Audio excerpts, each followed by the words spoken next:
Hey, Mike, how's it going? Good, Frank. Good to see you. What's new? Oh, man.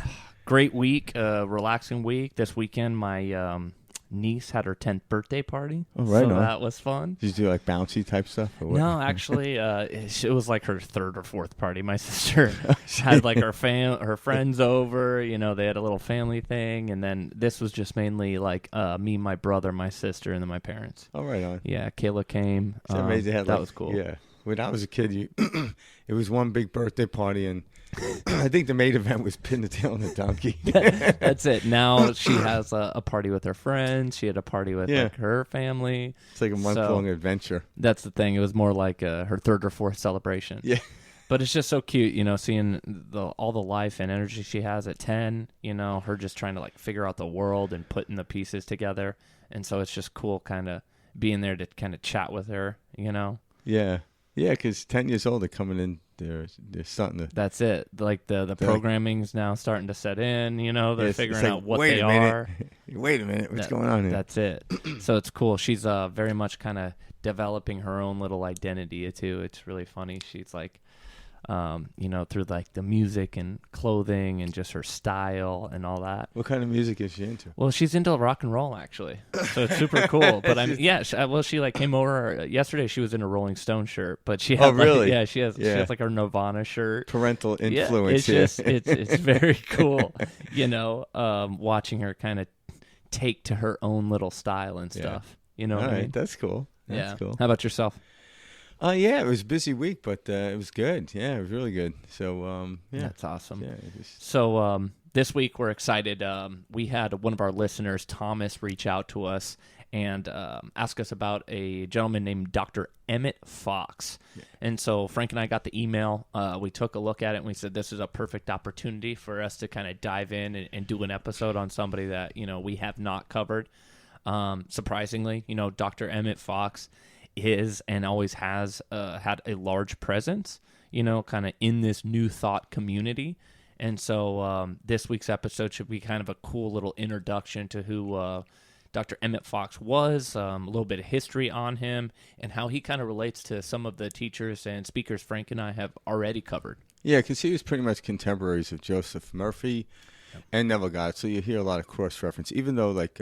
especially Neville. Yeah, and what I mean is all three of them, and there's others too, but they utilize the Bible from a different perspective in reading it. And instead of a literal form, they was more metaphysics and spiritual. Absolutely. So a different way of looking at it. Kind of reminds me of also Franklin Scoville Chauvin. Remember when we did that episode on her? Yeah, actually, she mentioned him. She mentions Emmet Fox in one of her books and talks. So really? She references him? Yeah, she referenced him.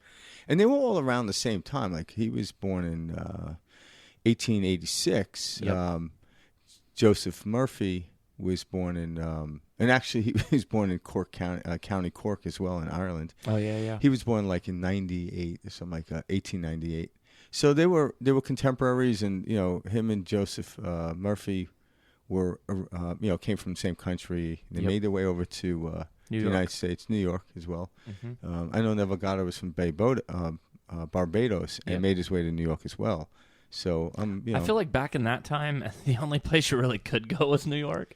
You know? Well, yeah, it was a Mecca. And that's kind of like where you went. There or California. I know, like at the end, Neville Goddard made his way to California. I think Joseph Murphy did as well. So that's cool. Yeah, but So, but they all use the translation of the Bible, and they kind of do it from, like I said, metaphysics and spiritual rather than a historical event that was occurred. One point that I want to bring up too, that when I was researching Emmet Fox was, I love the fact that he was a Jesuit. You know, so he was taught, you know, by Jesuit priests in college. It sounds like the university he went to was a Jesuit university.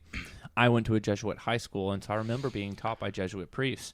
And it's the type of thing where, I do a crude summary, but I mean, Jesuits are kind of like the badasses of Catholicism. They're kind of like the forward-thinking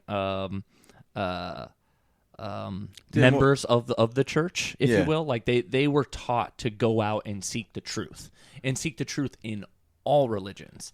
A lot of Catholicism, Christianity, etc. is like, this is the way, this is the only answer, this is God.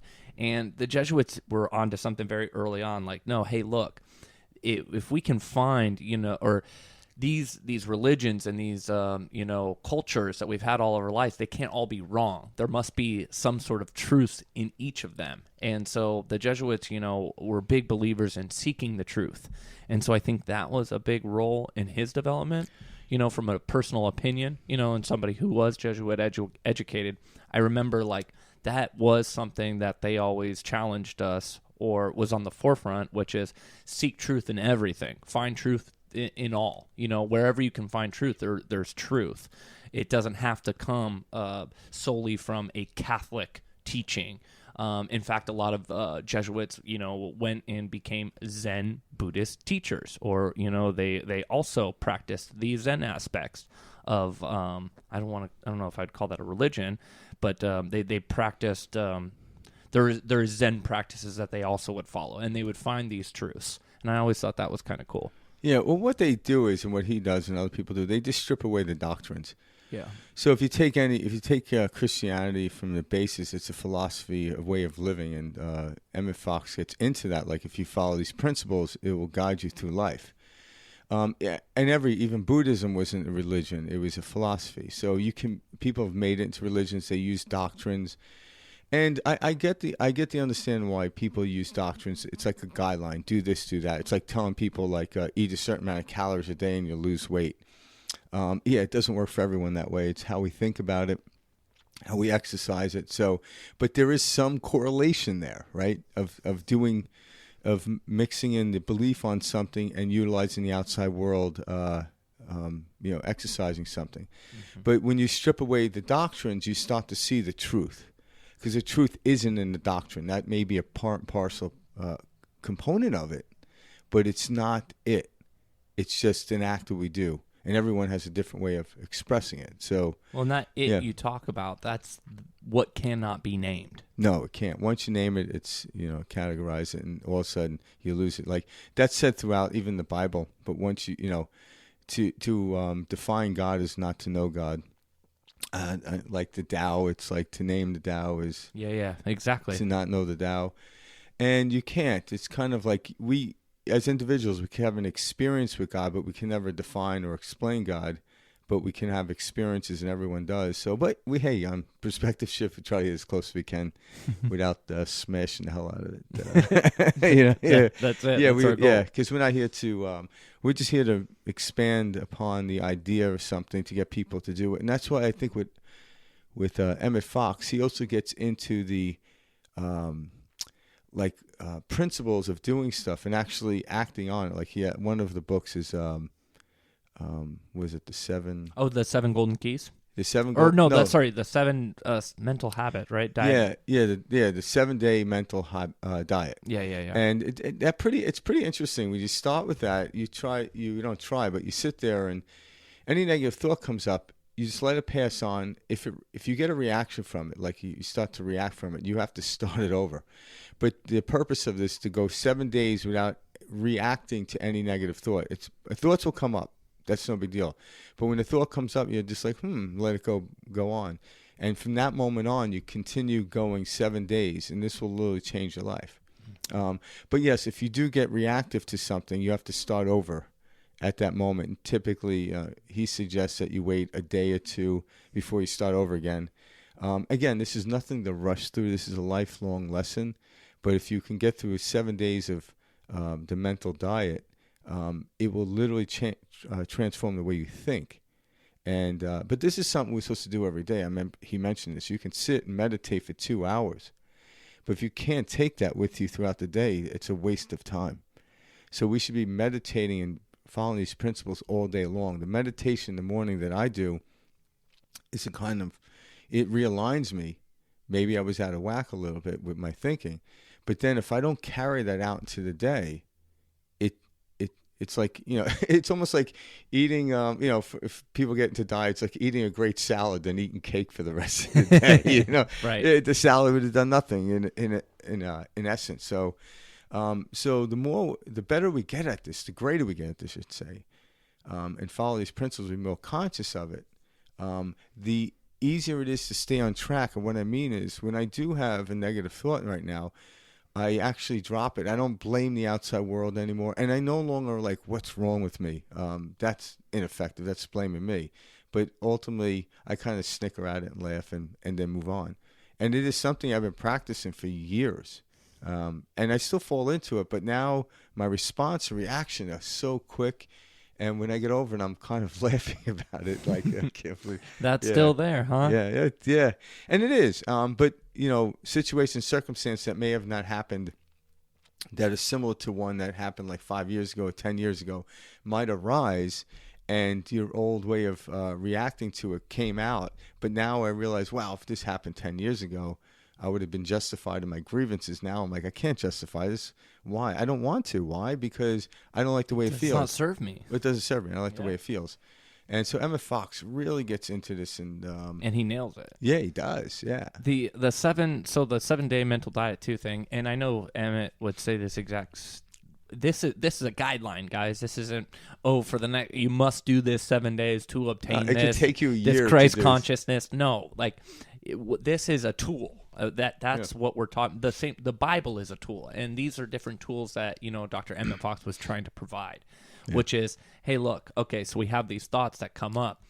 We attach to them each and every day thinking that we are our thoughts, but we are not. Whatever thought of doubt, a weird thought, uncomfortable thought, whatever, these will arise. And it's how we attach to them, or most importantly, not attach to them, that allow us more control of our lives. Our thoughts don't need to steer the direction of the boat, if you will, or steer the direction of the plane. We have the ability, as these thoughts arise, to simply not attach to them and let go of them. And that's what he's talking about. If we're attaching to something and it's bringing us down and we're, in this mental struggle with it, that's when we would take a break, start over, and get back with it. Because at the end of the day, there's nothing that should arise that should allow us to give our power away. Yeah. And so take the thoughts and transfer it into, or connect them to what food, right? So when you're actually on what we call a physical diet, all food is available to you, all right? You may stock your refrigerator differently, but you go out, it's all available to you. But what are you choosing? So you might look at the chocolate cake in the refrigerator, but you're choosing something else. And I'm just using this as an example, right? And that's how the mental diet is. So when you start to choose what thought will work in your favor, make you feel good, and what thought won't. So the thought that doesn't, let it go. It doesn't serve you in any way. It doesn't even help you resolve the issue. Actually, it slows the issue down. So even if somebody harmed you or did you wrong, letting go of that, getting to a state of forgiveness will get you beyond the point. And what it does, what it typically does, or basically does, it gets you to a higher level to where you could see the solution rather than being stuck where the problem lies, Yep. And that's what these principles are for. But there isn't a way to get there. And I believe it's kind of like one of Emmet Smith's quotes about every Bible that should be. Oh, yeah, I love this. Okay, yeah. So he said that the first statement in every Bible should read, I wrote it down somewhere. Yeah.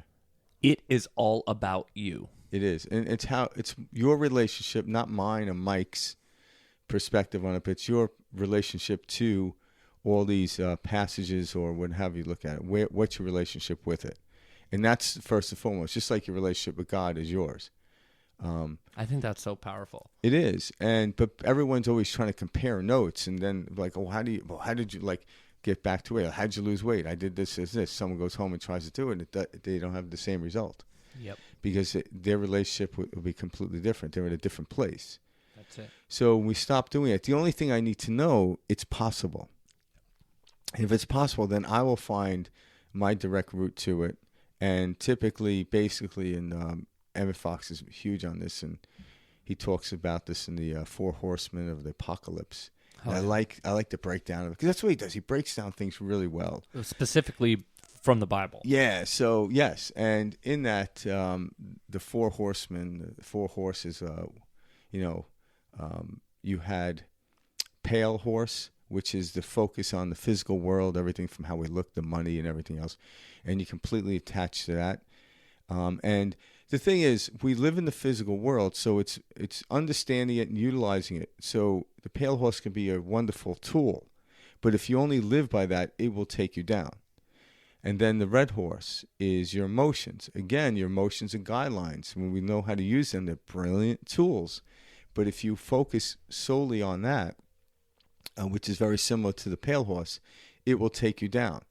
And then we're seeing a lot of this now with the black horse. The black horse is the intellect. And a lot more intellects on the planet now because it's at our fingertips everywhere. Everything. Information's at our fingertips. But with intellect without insight is dangerous. So it's not about not having intellect. Use your intellect. The intellect's like a samurai sword. Sharpen it. But what a samurai does before he even grabs a sword, it learns how to wield a bamboo stick. So unless, if you don't know how to wield it, you're going to actually hurt yourself and others. And I believe intellect is to upheave people, uplift people, not to take them down. And today I watch a lot of intellectual discussions with very brilliant people that read a lot and have, but they're there ripping people down to make themselves feel right. And I'm like, it wasn't meant that way. And that's a misuse of the intellect. Yeah. So it's not about doing away with intellect. Being ignorant doesn't help you. Intellect is a great tool. So then you go to the fourth horse, which is the white horse. That's the spirituality of things. So that's the metaphysics. When you start with the white horse, the pale, the red, and the black work brilliantly. But if you start with the three on the outer world, you never make it to the spiritual realm. It's kind of like putting the cart in front of the horse. In this case, you got four horses. But exactly. So these are how humans live. So because we're in this physical plane still, you don't get rid of the pale, the red, or the black horse. You don't do that. You just know how to utilize them in your team. So if you have a team of four horses, which horse is leading? It should be the white horse. The other three should follow. And that's kind of it. It's kind of like the ego is part and parcel of the other three, the pale, the red, and the black. But the God within us, the great imagination within us, is the white horse. And that's kind of it. So he breaks that down from that standpoint. Doesn't make it historical. It's just a psychological understanding of the premise of the four horsemen and the apocalypse. And that's what Emmet Fox does so brilliantly, is he takes the Bible, just like a Neville Goddard, just like a Joseph Murphy, just like all of these different people we've gone over. He takes it and he breaks it down and makes it digestible. But if you actually go, like a lot of people don't, and I know this because I didn't a lot of times. I'd read books on Neville Goddard and Joseph Murphy and Fox, but I wouldn't necessarily go read the Bible. But I started doing that, like referencing back. So if I'm going to talk about this to some degree, I'm not going to take anyone's word for it. I'm going to go back in there. And there is no indication in the Bible from what and I haven't studied a lot, so I'm not like a purist study on this, but I don't see any indication of historical events in there, in what we talk about. So a lot of it, so if you want to take it literal, you can. But on the show, Emmet Fox is talking about from the metaphysics and the spiritual sense of it, the metaphors. What do these stories project? That's kind of what we're out here. And that's what the Bible is. It's a tool. Yeah, it's a tool, yeah. Yep. Yeah. It's these parables, these stories, they're there for us to, be able to interpret these concepts that are sometimes hard to explain in words. Yeah. It's generated by feeling, by experience. And so how can you do that with anything other than, parables, stories? And that's just it. And even if someone like an Emmet Fox was still alive, he would probably still be writing books on these things with a slightly different angle and twist on it, because I think he died in 1951. And so it's every time you look at something, you can shift to perspective, because the higher we go up and we continue to move higher, we have a different look on the valley. But when you're stuck in the valley, you can only see the mountain in which you are determined to climb. But once you start making your way up the mountain, you start elevating, all of a sudden now you have a view of the valley, and that doesn't change. As the higher you get up, the broader it gets. So you see the landscape differently. Mm-hmm. And this is what, if we have a purpose here, it's to expand. And the more I expand, the more the world around me expands, and we help each other. We aren't the individuals that are going to save the world. There's, we get into a collective conscious of understanding, and the world will be supreme. It's when we're arguing, fighting, and breaking up the collective conscious, that's when things break down. Separating ourselves. Yeah, so you have to set aside the ego. No one individual. There are individuals that could change a mass of people to look at things differently, but they themselves would never take credit for it because they're just following the laws that regulate this universe.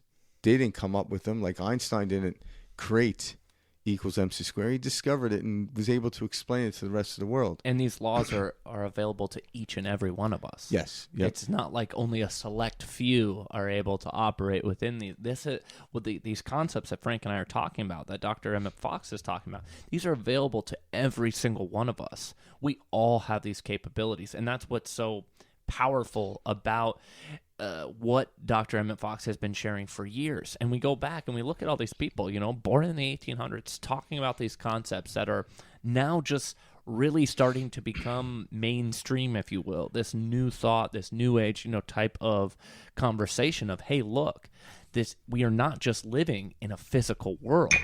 There very much so is a non-physical world.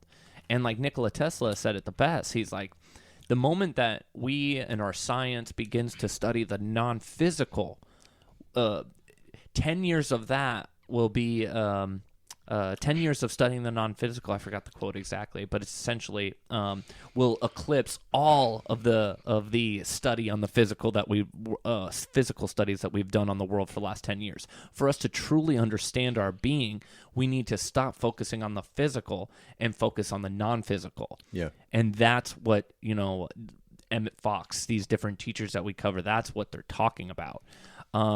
Another big thing that I like about Emmet Fox is the fact that he made a comment. I forgot what it was, but essentially what he was saying was he was a minister. He was an ordained minister, and it was called the First Church of Divine Science. Does that sound right? First Church of Divine Science. So this was in New York, etc. But what? Yeah, I think it was like the 1930s. Yeah. Right around there. Was it? No. That was when the first book came out. When did that start? 1906, maybe? 1906. Yeah, I was going to say that sounds more right. But early on, it was started, and this church that he talks about, and what he talks about is, hey, look, we're not here to create another religion. This is not what this is about. We're here to show everybody, what is omnipresent, what's always been here, what your power is, what you're capable of. In fact, you don't need to attend a church each week to experience what we all have called God. God is not male; it's not female. It's the all omnipresent. Yeah, it is. Yeah. And so that was a big focus of his that I think, especially early on, to see that carry through today is just beautiful. Well, and also too, keep in mind when you look at the historical event, even by the time he got to it was already 2,000 years, especially from the understanding of the New Testament was written. He obviously talks about the Old Testament as well. So it's not like new, but there's something interesting in history around that time. Up until like the late 1800s, the science world was still based on the physical world, we call Newtonian physics. Mm-hmm. Quantum physics wasn't really coined yet. It wasn't looked at. It was in the late 1800s into early 1900s when quantum physics, and what is quantum physics? It's the science of energy, where Newtonian physics is the science of matter, physical matter. That's what we've been living our life for the last 130 plus years. And again, there's nothing wrong with that. Like, in other words, in order to function in this world, I need to know how gravity works. I need to know how the physical matter works. But when you actually understand where it comes from the energy source, then you can actually mold it and create it, and you have more control of your life. It's not about getting rid of Newtonian physics. It's about incorporating. Again, so Newtonian physics would be the pale horse, the red horse, the black horse. And quantum physics would be the white horse. When you understand the energy, E, right, and then it equals MC squared, which is the physical matter of everything, it actually equates. But you don't have MC, MC squared equals E. It's E, energy. So we start with the energy first, the white horse. We start with the spirit. We start with God, if you will. Then go into the physical world. And God, I look at it, Emmet Fox talks about this. It is our great imagination, so it's within us. My personality is just acting out the great imagination. So my personality is not God, but there's a connection I have to God in me. And it's, the only example I could get, it's your imagination. Other than that, it's like once I label what God is, it's no longer God. Yeah, you've cheapened it. You cheapened it. We can't label that which is unlabeled. But there's something about our imagination, and you can imagine, hell of a high water, or you can imagine like a great life. That will play out in the physical world. So the physical world is not to be detached from entirely. It's just to allow it to flow. Like you're going down a river in a boat. Just let it flow and see where it takes you. But you don't get off the boat and get to the bank and not enjoy the ride, so to speak. Exactly. Frank and I, when we were looking for clips this week, for different clips, we were struggling to find stuff like direct audio, of Dr. Emmet Fox speaking. So we do have some different clips today that we can kind of start with. These are from ones that we found online. There's a lot of good content out there as far as, on his literature.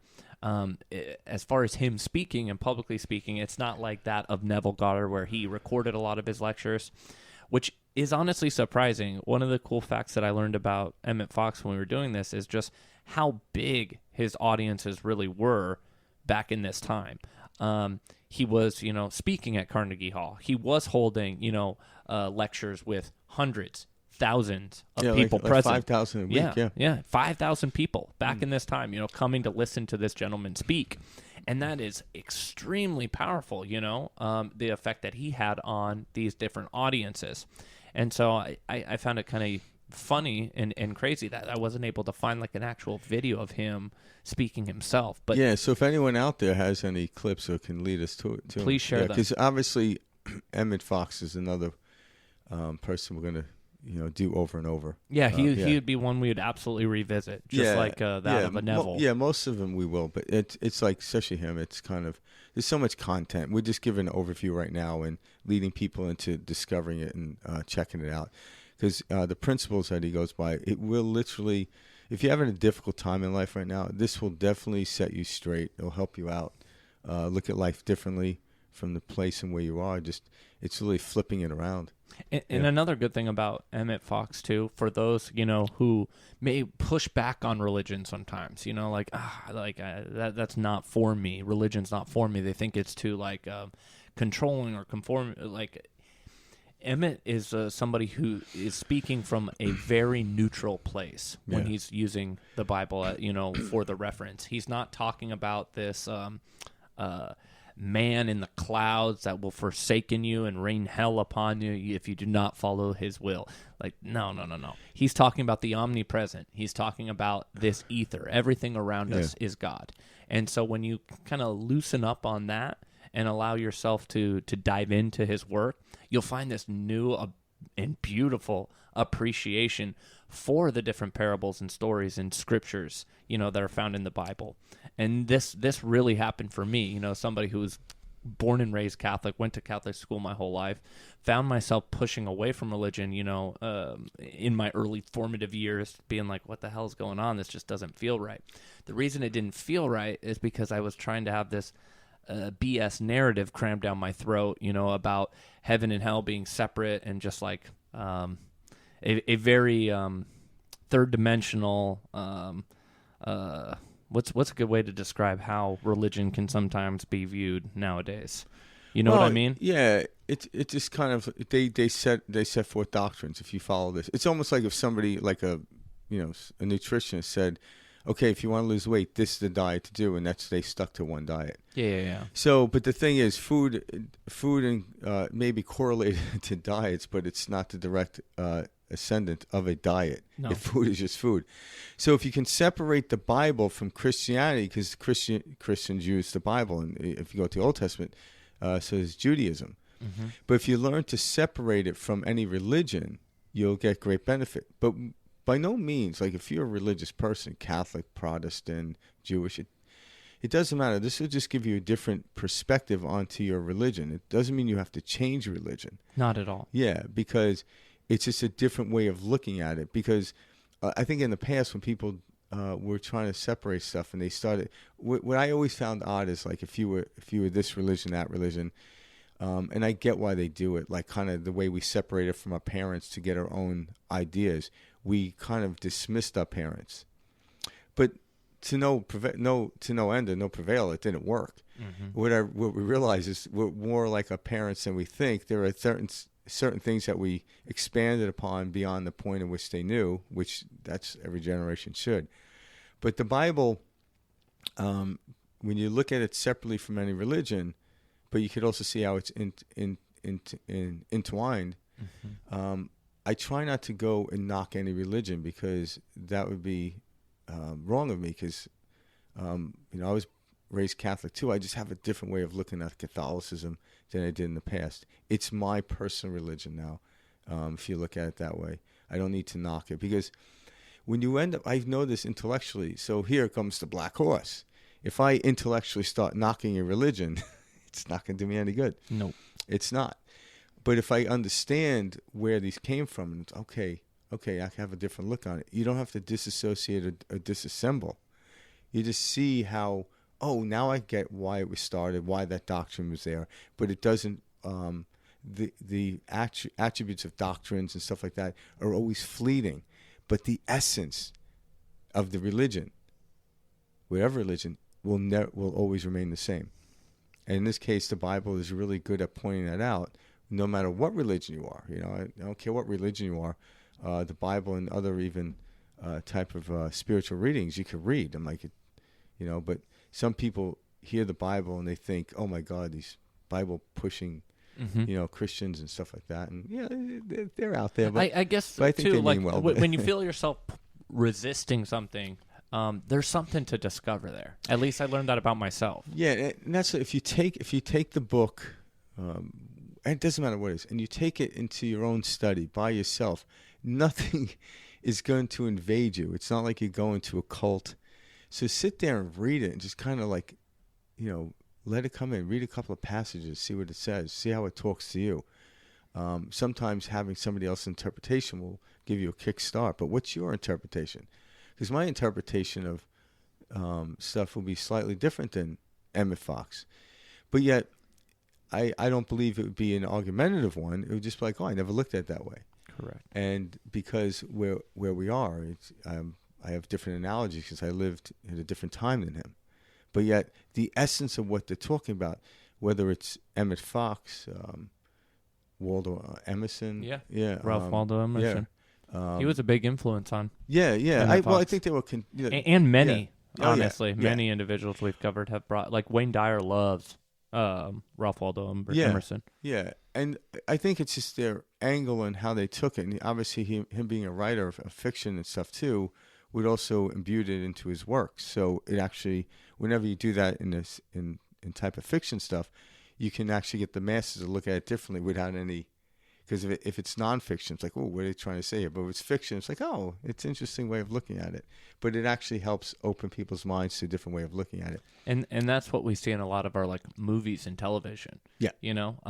Subtle things, with whatever. But we kind of float it out there as if it's a fictional type of thing, when in reality there's a lot of different truths out there. Yeah, is anything really fiction, right? That's it. Yeah. Or what is real? You know, we claim we live in a physical world, but we have discovered, through science, every atom that makes up this table is moving right now.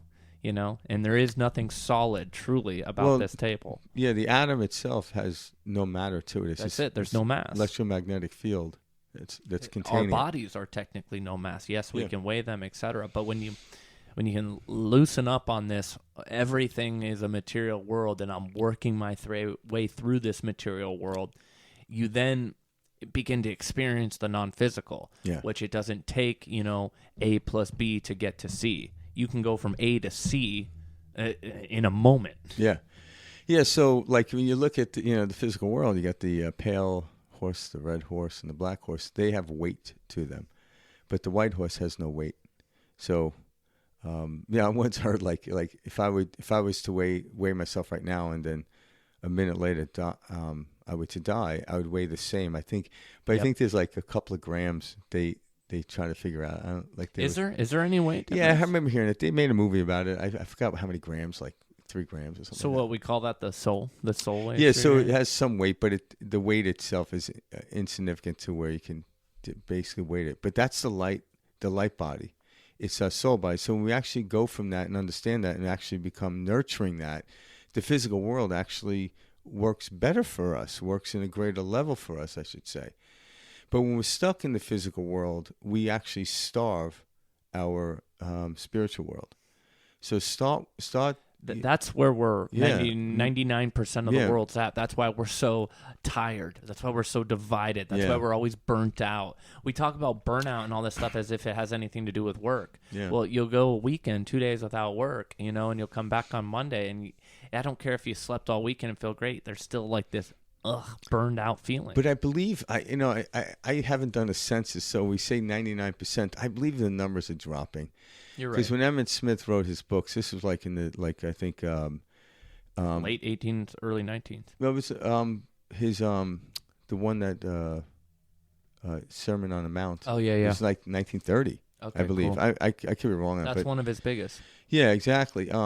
So we've, as a society, as a global community, have changed since then.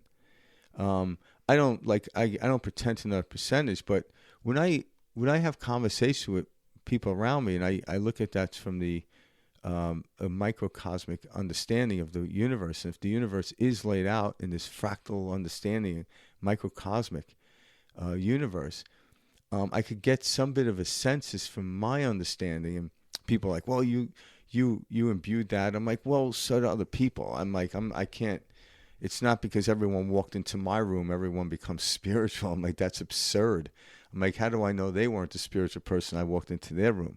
But we're seeing more of these conversations. Obviously, Perspective Shift is just one show of many that are talking about this, where years ago you didn't have it. So I believe we're turning the corner on focusing on the quantum field, right? Because quantum physics was coined, I think, in like 1925.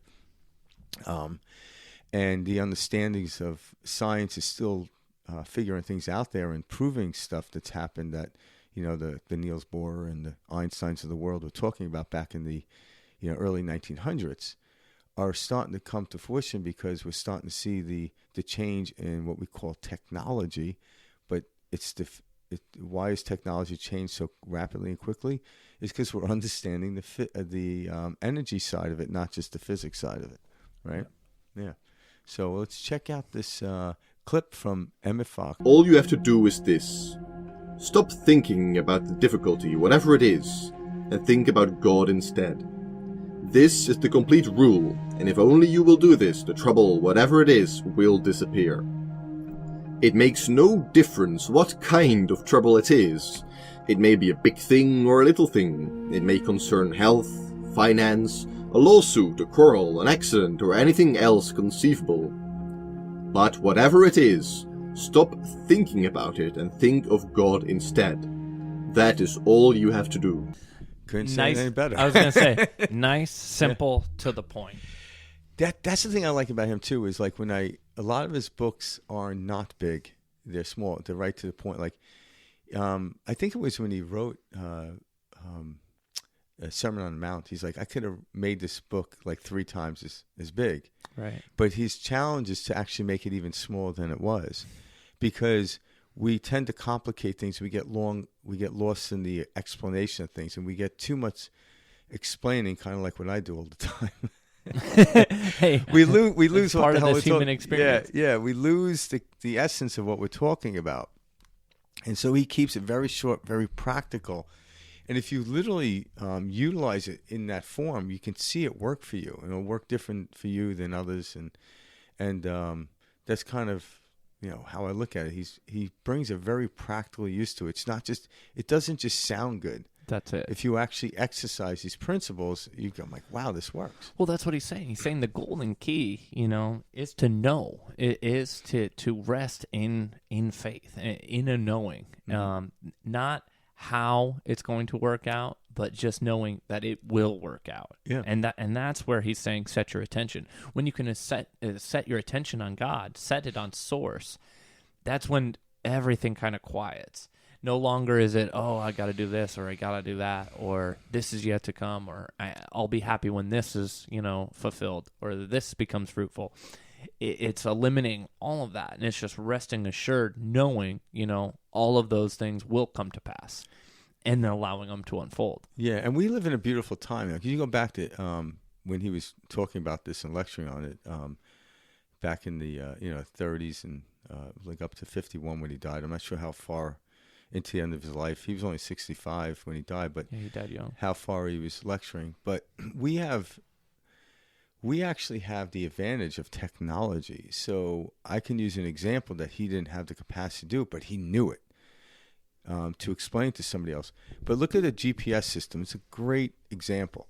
So a GPS component is just basically made of two components. One is the system that you have, like say it's your phone. It's the physical item of it. It has a receiver in it and a transmitter in it. But then there's a satellite, and the satellite will be your spiritual self. Well, the satellite can see the whole globe, so to speak. But it also sees where you are and then the coordinates of where you want to go. So if I want to go somewhere, I have to go into my great imagination. This is giving it to God.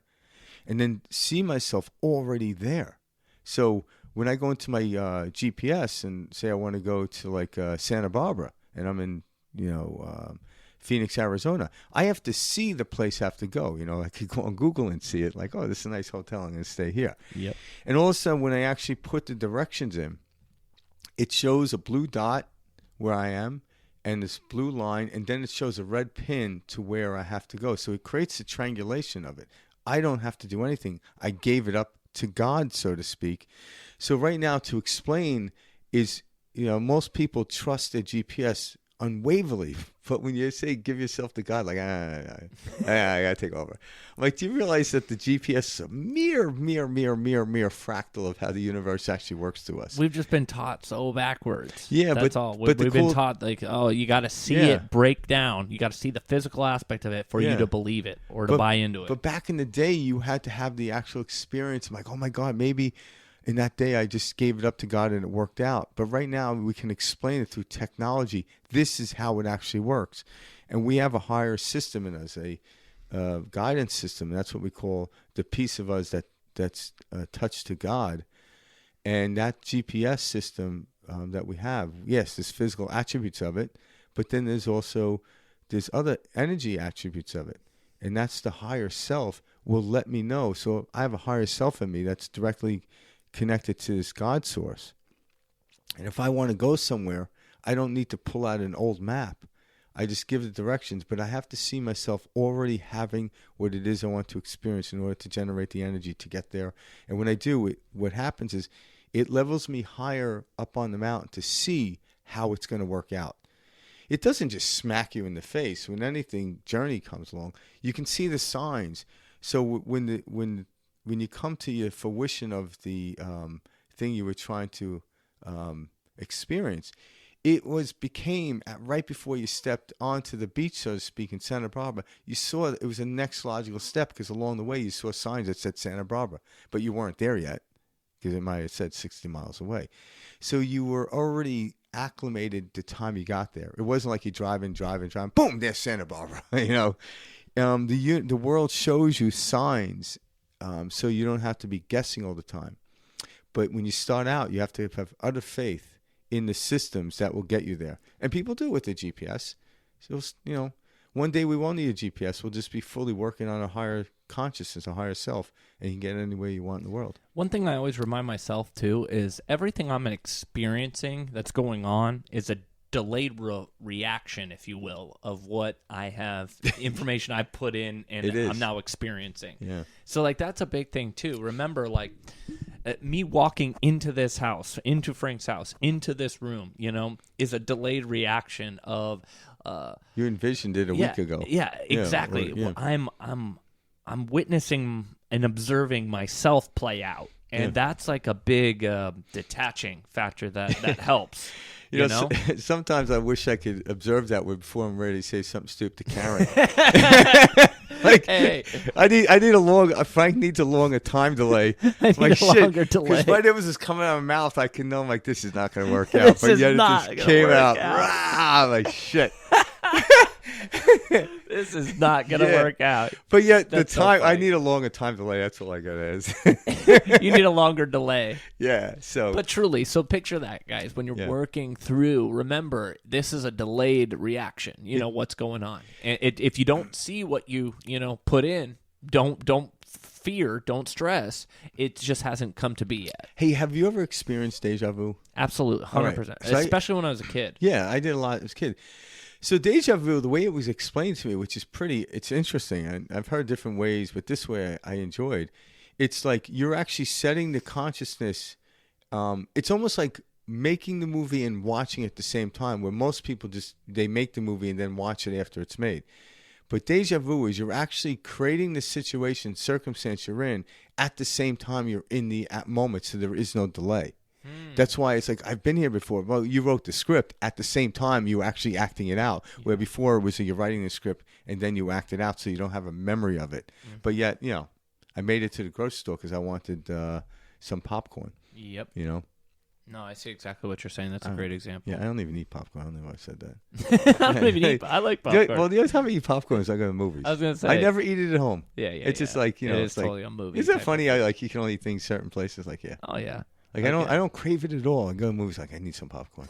It's the nostalgia, the feeling of it, Yeah, We live a lot of our life based on things like that. What reminds us of certain feelings from when we were a child or when we were with our families. It's called subliminal messaging. Yeah, right. Seriously, that too. And the more conscious we become, then you can choose to have the popcorn or not.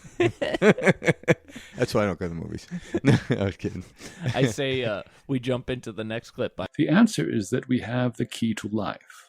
We do not just approach life from a particular angle as other schools of healing do. We have the key to life, and that key is that life is a state of consciousness. The explanation of all your problems, the explanation of all difficulties, and the explanation of your triumphs in life boils down to this: life is a state of consciousness. That is the beginning and the end. That is the final step in metaphysics. All the other steps lead up to that. Isaac Pennington, a Quaker, said, "All truth is a shadow, but the last truth." And the last truth is that life is consciousness. You are, and you have, and you do in accordance with your consciousness. That is the beginning and the end. There are other ways of looking at life which are superficially correct. But ultimately, the final truth is that your life is a state of consciousness.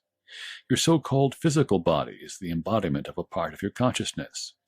Your home is the embodiment of another part of your consciousness. The kind of work you are doing, whether you are in work which you love or work which you hate, is the expression of your consciousness at that point. The kind of people you meet, and the people you attract into your life, are the expressions of your consciousness about your fellow human beings. If you came to me and told me that you can't get along with people, I would tell you to get a card about the size of a postcard and write this on it: like attract like. Then put it inside your closet, where other members of your family won't see it, because when you are grumbling and finding fault, they could point their fingers, which would be very embarrassing. So put your card inside the closet. People come to me and say, "If you only knew the kind of family I have, if you only knew the kind of people I have to be with and work with." I say, the law of being says, like attracts like. The ultimate explanation is that life is a state of consciousness. Unless you change your state of consciousness, nothing else can change. All trouble, all disappointment, all depression, all limitation is a state of consciousness. People are trying to change outer conditions, but leaving their consciousness unchanged, and it cannot be done. All right, so this theme permeates throughout all the things that Perspective Shift talks about. Absolutely. And it's law of attraction. And what I've learned is, because in the past I used to do this, when I utilize that list for myself. I don't tell people, like, when they complain to me, I'll suggest it to them, but because a lot of times people don't take it well, and if you start off on the wrong foot, it's how you present something that can get people to listen. But a lot of times I hear people complain, unless they're asking me for advice. A lot of times they're just wanting to be heard. I don't really intervene unless I really know the person and I find an opening, and I do it very gently. Unless it's with Karen, I don't know why I do that. But I realize, like, what am I like? In other words, if I have people that constantly come to me and complaining, I'm like, what am I doing that attracting these complaining people? So getting them to stop complaining, it doesn't work. So a lot of times these practices and principles, when I first learned about them, I would go to people, oh, this is what you need to do, this is what you need to do. And the truth was, it was presented to me, not to them. So when I found these, like, I'm attracting a lot of people that are angry. So I'm like, I'm going to try to get them not to be angry. I'm like, well, why are you attracting them? Like, and that's you're playing against yourself. Yeah. So unless you like trying to fix problems, which I don't, I really don't. I just, it's not that I avoid them. I just want to rearrange them, but I have to rearrange my mind and the way I think about it and feel about it. And all of a sudden it changes, So when you roll up the blinds, you can actually see the sun. But when it's down, the sun's there, but I can't see the damn thing. Well, like you were saying, this clip, this statement, by Emmet Fox is at the crux of everything, all spiritual, especially New Thought teachers, but everything that we're getting at, which is ultimately life is consciousness. Life is an expression of our consciousness. And so knowing that, how we choose to steer the consciousness, and what we're, feeling, what we're putting into, the experience is a direct result of how we experience it and how we go about our daily lives, if you will. So if you've got when I began to learn these concepts and dive into them, like Frank was just saying, I started to see different common factors amongst things happening, certain things coming up, etc. And I use those scenarios to learn what am I afraid of, or where am I coming from a place of lack? Why am I continuing to experience this type of experience? And this changes the entire way that you interact with this world and what we call reality. Now, when you're out and about, you wouldn't allow yourself to, get caught up in a petty little fight, at the gas station with somebody over, whose gas pump it is, etc. You no longer interact and play into these little scenarios and think that the outside world is happening to you. You realize that the outside world is simply a reflection of you. And so you interact very different when you understand that your state of consciousness sets the stage for the show. Yeah. And also, too, like when we came into this world, when we were young, we had this childlike state where we were very much in our imagination. We didn't necessarily outwardly express it and talk about it because we weren't intellectually sound with it. But there was something that, like, I've talked to people of all walks of life, grew up in harsh situations, but they still peer into that time where, like, wow, like, yeah, bless you, where they felt this subtle calmness, even in their tyranny, and when they look back at the life they have. So I believe when we get to this point where someone like an Emmet Fox is talking about this stuff, I think part of being a human is going through that, trying to, rearrange the outside world, and failing is what teaches us to choose something else and go into the energy, the spirit, rather than the physical. No, you're right, because I ran up against wall after wall after wall when I wasn't aware of what I was, participating in. Yeah, so it helps you. Now it's like, okay, this isn't working. What will work? And you go into the energy field. But So when you start focusing on the energy, or what we call the white horse, from his analogies of the the four horsemen of the apocalypse. Bless you. Sorry. He's attracting that. I'm like, I was trying not to. So let it sneeze. Who cares? It doesn't matter. It's a human thing, right? Right. But now what I understand is, as I keep shifting, there's always things I have to let go of. But what I'm letting go of wasn't necessarily bad. It's just no longer going to work in the time. It's like almost every time someone sells a house and moves it to another house, well, they get rid of some stuff. It doesn't mean it was bad. They're just done with it. But if you try to take everything, the next thing you're a storage unit, your 4-car garage is full with a bunch of shit, and you're trying to take everything with you, it becomes a hassle. But so when I start to examine every day my world and, okay, what thoughts and what activities or whatever it is do I need to drop, it doesn't mean they're bad. They were bad. It means they no longer serve me. But they did serve me. Even focusing on the outside world served me to a point to get me to here. So I don't condemn that either. I don't feel bad about it. I'm not a historian in my own life. Like, how can I go back and change that? I'm like, you can't. But just move forward. But was it problematic?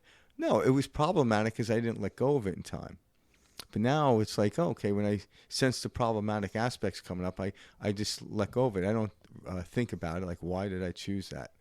I'm like, that becomes a problem, it becomes exhausting. Why did this happen? Let's re-examine it. I'm like, history is there for me. History is there to show us what doesn't work. Well, and you also start to realize, like, every time you're breaking something down like that, all you're doing is creating and writing a narrative that allows your mind to follow. Nothing, unless you accept it and claim it, exists. And so these stories that we tell ourselves about, like, your hero's journey or the type of person you are and all this stuff, you'll begin to see that every single one of those stories is simply a narrative that you've carried with you your whole life. And that's why a lot of people have trouble dating and whatnot, is they feel like they need to bring all of their pain and all of their stories with them and carry them on their shoulder and then tell every new partner about all their pain. Here you go. And everything that's wrong with them and all this stuff as if that is them when none of that is them. And they could let go of that sack of shit. No problem at all. And just start living in that moment of this is who I am. Yeah, exactly. But also too, it's like, we all live as a narrative. Yeah, we all do. But the thing is, choose a narrative in which fits you, because you cannot get through the world. It's like trying to write a book without a narrative. You need a narrative. That's true. But we choose that narrative. Yeah, it's a preferential narrative. So, like, even going back to the whole idea of, Mike is not suggested by any means you go on a first date. So, have you ever dated before you ever married? Well, let's not talk about that. Yeah, that would look kind of... Perspective shift said it's not necessary to talk about that. Let's move forward. No, that's not what I mean. Yeah. But what happens is, in the past when I had relationships, and again, they worked and then they didn't work, type of thing. But what I've learned to do over the years is I create a narrative to where it was light. Like, in other words, if you're dating somebody and every relationship you had, you're knocking the person in which you left, you're actually sending a message to this person, am I going to be the next on this list of being knocked? But if you can gently tell a different narrative without, like, lying to yourself, like, it's not lying. Like, yeah, everything worked out till it didn't. We just grew apart and this and that, and you tell a funny story.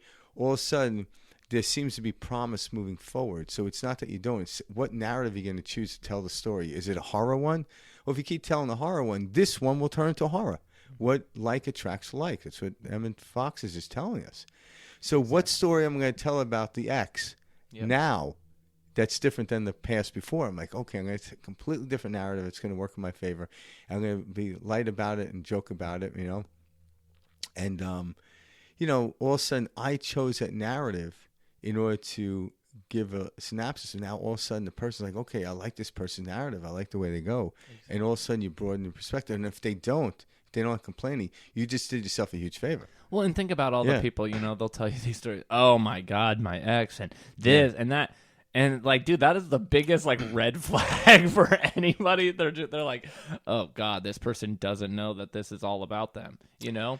And so it's self-projection. Yeah. People, guys, there's a reason people pick up on these types of things, and it's because it's very evident, you know, like and what we describe as red flags are actually just, hey, you're not taking responsibility for the role you play. Yeah, and most people maybe not deeply into it, because I've heard people talk about stuff like they'll quick to say that person's a sociopath, a psychopath, and I'm like, listen, unless you're a psychoanalyst or a psychologist, stuff like that, don't be throwing those words around, by the way. But they also have an understanding of where people are coming from more than they did in the past. So they don't take people's word for it. But I love people like, oh, that person's a sociopath. I'm like, yeah, I don't know. Like, I could be labeled a sociopath too, you know. Like for like. That's what this is. Yeah, but it's not about putting onto somebody else, because that's a narrative they want to say to feel better than the other person or get over on the person. And, you know, in the past, I've done that, you know. Of course. It didn't help me at all. So I don't need to knock somebody else. I don't know that other person. I have to make sure I'm not a sociopath. And and the way I do that is whenever I do something, it not only includes my preference, but it also encumbers everyone else's preference too. There is a way to do that. Unify. You know, if I unify and look around me, okay, like if you're on a team, me doing this play will it just put me on the spotlight, or put my team on the spotlight? And if it puts my team on the spotlight, well, I'm on the team, so I'm on the spotlight. Mm-hmm. If you can do that simultaneously, which we can, and a lot of times too it's going back to the understanding where he's talking about when you put your focus on God, something outside, or actually when you take yourself, what it's really saying when you put your focus on God, what he's also saying is take yourself off your ego. When I take myself out of the ego, it actually works out for everybody. But if it's my ego, I need this, I have to get this over this. Once I get this, then I can be friends with you. Once I get this, then I can take care of you. But I can take care of, if I go into that energy field of God, everyone's around me is taken care of. And actually, as they study this too, is when you start doing stuff, when you actually give for the greater good, you will help expand the universe and even the people around you, where I imagine it happens with me, like somebody around me or in a close vicinity of me, or maybe across the world. I don't know, because quantum physics shows that particles can respond at the same time, and they can be all the way across the universe. Light years apart. Light years apart, yeah. But somebody out there could have had that pure thought, and it triggered me because I was awake at the time, and it amplified me. I don't know. I don't know the causation of this. There's correlations, though, I do know. So I work within the field of correlations, and the correlation is if I set forth the right foot will be met. But if I set forth the wrong foot will be met. Which one do I want to be met? And I'm like, this one. Okay, this one includes everyone. There's no competition. There's none of this. It's, you know, and even in what we call fun or sport competition, that has to be met with collaboration first. Because you can't start a sport out without the collaboration of understanding what the rules are. So when you can only have a good sport if you have a set of rules that everyone agrees upon. And that's what this experience is. This experience is a good sport. Yeah. That's what we're here doing. Here's your set of rules. Okay, you got something called gravity. Okay, you got something called the law of attraction. Yeah. What you're putting out, you're going to experience back. Yeah. We can choose to play by these rules, or we can pretend the world's happening to us. Yeah, and if you in any circumstance situation, you at least your control is do as the Romans do when in Rome. When you do that, you have a great time. But if you go to a foreign place, somebody else's house, you try to take over, I can tell you right now, it's not going to work because you're thinking of just yourself. So when you're invited over to somebody's house for dinner, you don't tell them what to cook. Well, I imagine some people do, but it doesn't really come across well. But when you actually just go there and like, okay, this is going to be interesting. It's going to be fun. You're going to learn something new. And all of a sudden now you're just going to add to it rather than detract from it by saying, I don't like this. And why don't you like it? You've never had it, or the way you had it at the time. There's certain things I didn't like when I was a kid because I was a different frequency setting. And I think it was because my parents would jam it down my throat. Like broccoli, like shit. Like, Oh, God. My dad's like, how do you know you don't like broccoli? I'm like, I could just tell I don't like it. I can tell I by could just how it tell. looks. And then he forced me to eat it. I'm like, see, I was right. I don't like it. You know. now funny. I love broccoli. Yeah. But it was just funny. So I don't know what was the correlation there, but I do. It was you had to eat it. yeah, perhaps You have to do this. Yeah. And that's that natural Yeah, inclination I we didn't all have have that I don't need to do anything. See, maybe if my parents made me eat chocolate cake, it would have worked to their advantage. Frank, you're reverse Eat all the, psychology. eat that damn cake. You know? Yeah, right. Yeah. That's funny. Yeah, so. somehow I don't think that would have worked on their behalf. So they had to hide the freaking chocolate cake from me is what they did. That's awesome. Yeah. All right. Got another clip? Yeah, we have another clip. Let's check this one out. Have you ever asked yourself the question, what is God like? We are told to pray by turning away from the problem and thinking about God. But how are we to think about God? What is his nature? What is his character? Where is he? Can we really contact him? And if so, how? The first and most fundamental thing to realize is that God is not just a superior kind of man. Most people would say, of course not. But my experience shows me that even today the majority of people, in their hearts, do think of God as just a magnified man, an extraordinarily wise man, a man of infinite power, but still a man. Now, such an idea is really but a projection of their own personalities, and it requires very little thought to show that such an idea cannot be true. In philosophy, such a being is called an anthropomorphic God, from anthropos, man, and morphe, form, see Webster. And no such finite person could possibly have created the boundless universe that we see through our telescopes, or the infinite variety of minute forms that we contact through the microscope, to say nothing of the infinite creation of which we are still altogether unaware. God is infinite, which is infinite or unlimited. Reflect upon this every day of your life, and a lifetime will not be long enough to grasp all that it means. A great practical difficulty in discussing God is the fact that we have no suitable pronoun to employ. We have to use the words he and him. We have no alternative, but these words are very misleading because they inevitably suggest a man or male. To say she and her would be equally absurd, and the word it, besides seeming to lack in reverence, suggests an inanimate and unintelligent object. Yeah, it kind of presupposes trying to define God. That's what I liked about that, even though we talked about that earlier. It's the infinite. Yeah. And when you're in a setting with yourself, and again, a lot of times in the Bible they do say man, but I think they're encompassing both men and women in that. Absolutely. Yeah. We live in a world now where that the gender pronoun is very heightened right now, and it's interesting. Man means man and woman. Anytime it's referenced in the Bible. Yeah. So, but it's not male. But with God, you can't even put it in that category. I feel like so a lot of how we experience life is a collective consciousness. Okay, so like how a lot of us have been taught that something the only way is. We experience life. Yeah. Well, but like we can step outside of this collectiveness and experience the wholeness that we have. Yeah. But what I mean is like so if we're all looking at man, as this, and we look at man as something that's powerful or something like that, and we call it the Father, this is how we've labeled a feeling of immensity, of strength, of etc. And we've kind of like assigned a masculine type of feature to it just because of the immensity. That was simply a way that it was trying to be described so people could understand and share in the strength and the bountifulness. Yeah. It wasn't this person is biologically a male. No, it never was. Yeah, and father and mother stem from a fractal of understanding, because so if we're children of God, then God is the father and the mother, and every child that looks, and we talk about fractals, you look at how a child looks, they look up to the parents to take care of them.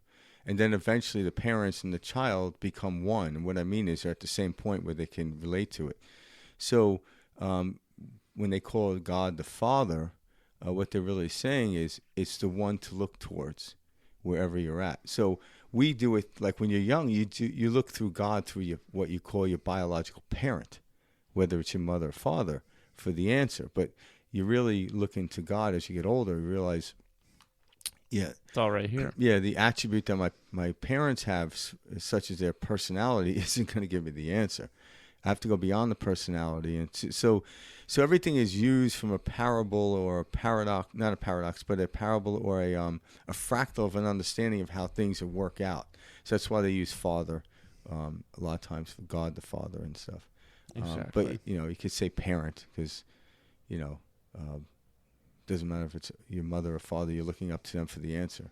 That's it. Yeah, and I like that. So when you start to look at that, people got caught up in terminology and stuff, and this is where we, I have fun having discussions on it, but at the end of the day, if it's not going to grow or expand, to me it becomes pointless. I'm like, you can have your conversation, whatever, but people get hung up on stuff. They get hung up on the definition of the meaning rather than the story that's trying to be told here. Because you can never put your finger on this. And it's also where you're coming from. Yeah, Because exactly. a lot of people... What's my intention? Yeah, come from the place of, I don't agree with that, so therefore I will prove it wrong. When you're coming from a place that defined, there's no answers that will appear to you that will make sense or allow you to see. The mind has been made up. And that's why, we have scientifically proven that once what we observe, we experience. And so if we're observing for us to defend our belief or to make the other person wrong, the only thing we will experience are things that support that. Yeah. And I've learned, and you gain this over experiential time, is that I had so many truths in my life that I come to a conclusion. The only real truth is that all things are true. And even the truth I have, like of, say, my age, like I was once 18, I had to let go of that truth because that's no longer here. So that was considered to be a half-truth. But the empirical truth is, yes, I'm going to be many ages throughout my lifetime, and one I'll just descend on. So there is truth in that moment, but the empirical truth goes so much deeper than that. And so when you go to the empirical truth, it's like going to God. If you start out a conversation at the empirical place, you'll have fun with the half-truths. But if you start from the half-truth, you get into such disagreement, and it's very interesting because most what people call the true are more opinions and perspectives onto the empirical truth than the actual truth itself.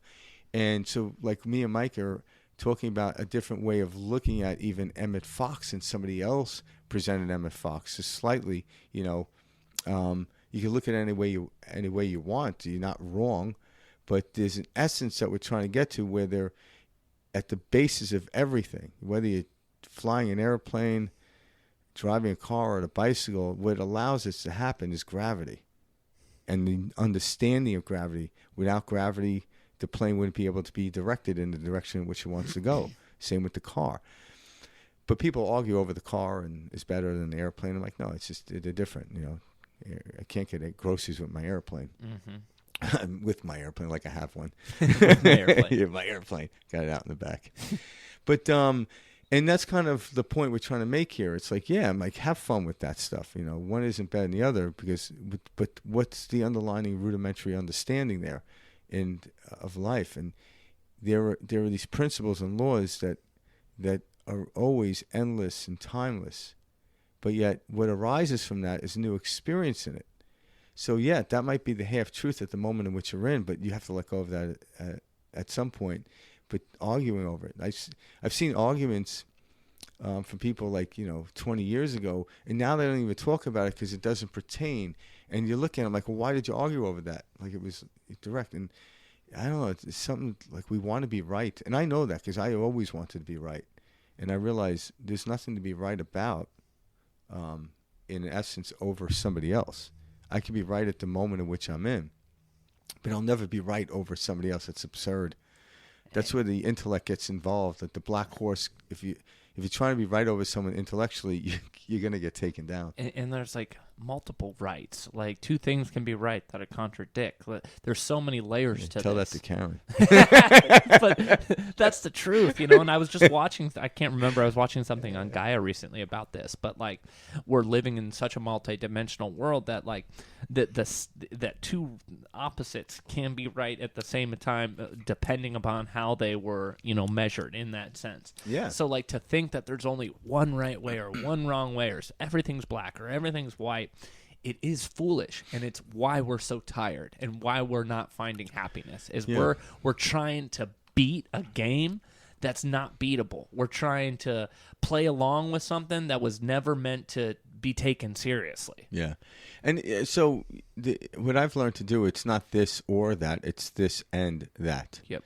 And when you look at everything in life, it's like there is like people are always trying to choose. You know, whether it's politics, is a Republican a conservative, a Republican or a Democrat, a conservative or liberal. I'm like, well, you look at it, those are two balancing points on the scale. I'm like, you take one off, it tips. And I'll tell you what, if the boat tips to the left or it tips to the right, we're all getting wet. We all drown. I'm like, it doesn't matter what side it tips, but the most common, the most intelligent thing about the physics is when you go into the middle, into the center, and you sway back and forth, the boat will stay afloat. And so we learn to sway in and out of this fluctuation of this world, because rhythm is what creates life. The crest and the trough play a huge part in our life, and they're always moving along the stream. Nothing remains the same. Nothing is still. But yet people are trying to create a stagnation of ideas. This is right. That's wrong. I'm like, not really. That might be right for you in the moment in which you're in, so you can claim that, but don't claim it broadly and try to deem somebody else wrong, because it will fail you every time. Your right is your right. But it doesn't have to dismiss somebody else's right as well. And I get, guys, you know, this isn't the easiest concept, because you've got this ego mind saying, well, what about this? You know, is murder wrong? You know, is murder right then? You know, what about killing people? And it's like, well, actually, yes, that's something our country trains day in, day out our soldiers to do. And do we call our soldiers murderers? No, we don't.